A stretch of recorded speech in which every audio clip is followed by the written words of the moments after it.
Assalamualaikum warahmatullahi wabarakatuh. Salam Om Swastiastu, Namo Buddhaya, salam kebajikan. Perkenalkan, saya Arya Satya Pratama dengan NIM 220211100236. Saya dari Universitas Trunojoyo Madura, Prodi Manajemen. Pada kesempatan kali ini, izinkan saya untuk mempresentasikan hasil kerja saya yang pertama, desain struktur organisasi untuk memenuhi tugas mata kuliah public speaking yang diampu oleh Ibu dosen Miftahul Jannah. Baik, izinkan saya untuk memulai presentasi saya kali ini. Desain struktur organisasi. Mengapa penting sebuah desain struktur di dalam organisasi? Di era globalisasi dan digitalisasi saat ini, organisasi menghadapi tantangan yang semakin kompleks.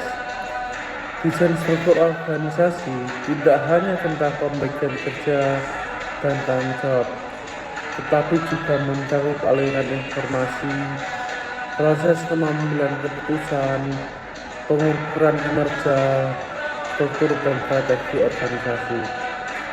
Oleh karena itu, pemahaman yang mendalam tentang teori dan praktik desain struktur organisasi menjadi sangat penting bagi para manajer dan pemimpin organisasi.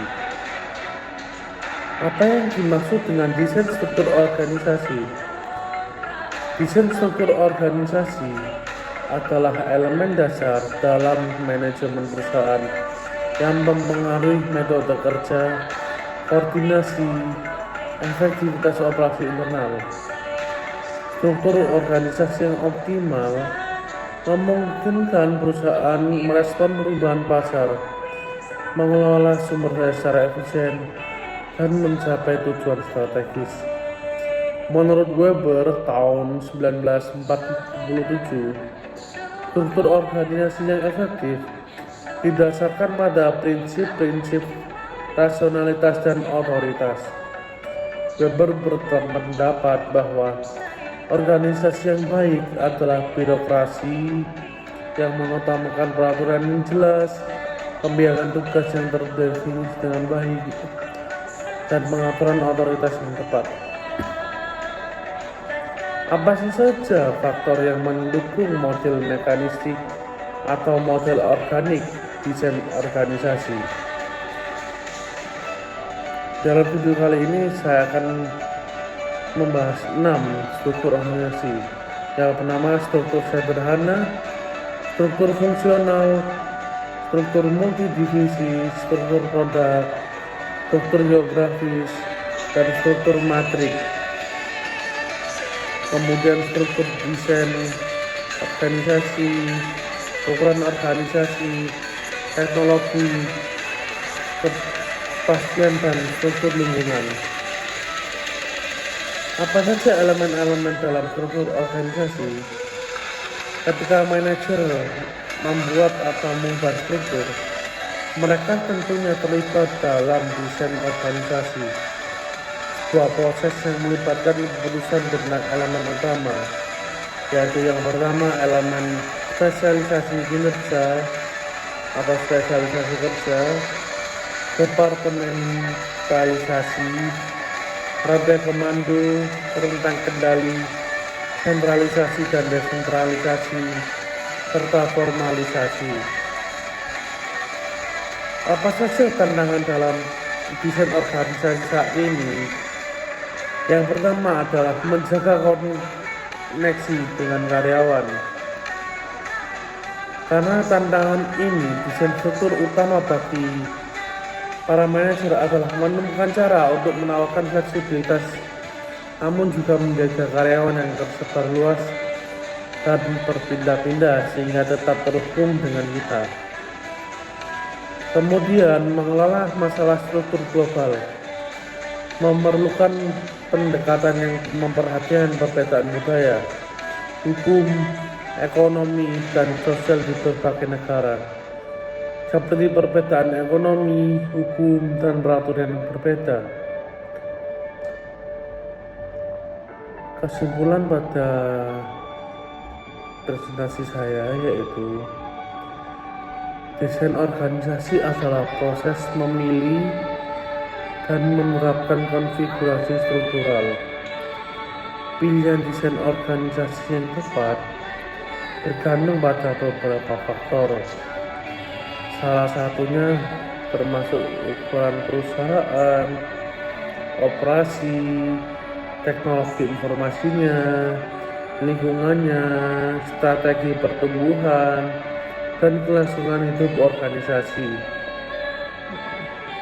Desain organisasi yang efektif didasarkan pada prinsip rasionalitas dan otoritas.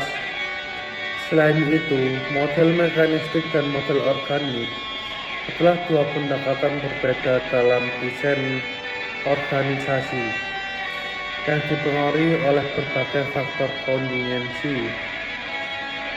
Dengan demikian, struktur organisasi memiliki peran yang sangat penting dalam kesuksesan perubahan dan faktor-faktornya. Kontingensi harus dipertimbangkan dengan cermat untuk mencapai desain yang optimal. Dengan mengidentifikasi dan memahami faktor-faktor tersebut, manajer dapat membuat keputusan yang tepat dalam desain dan mengolah struktur organisasi yang efektif. Diharapkan dengan para manajer dan pemimpin perusahaan mempelajari hal ini, diharapkan mereka dapat menciptakan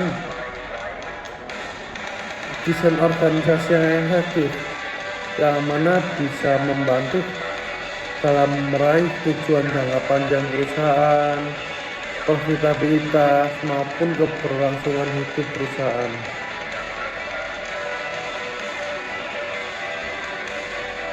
Karena apa? Karena the future belongs to those who believe in their brand. Eleanor Roosevelt. Terima kasih, sekian presentasi dari saya.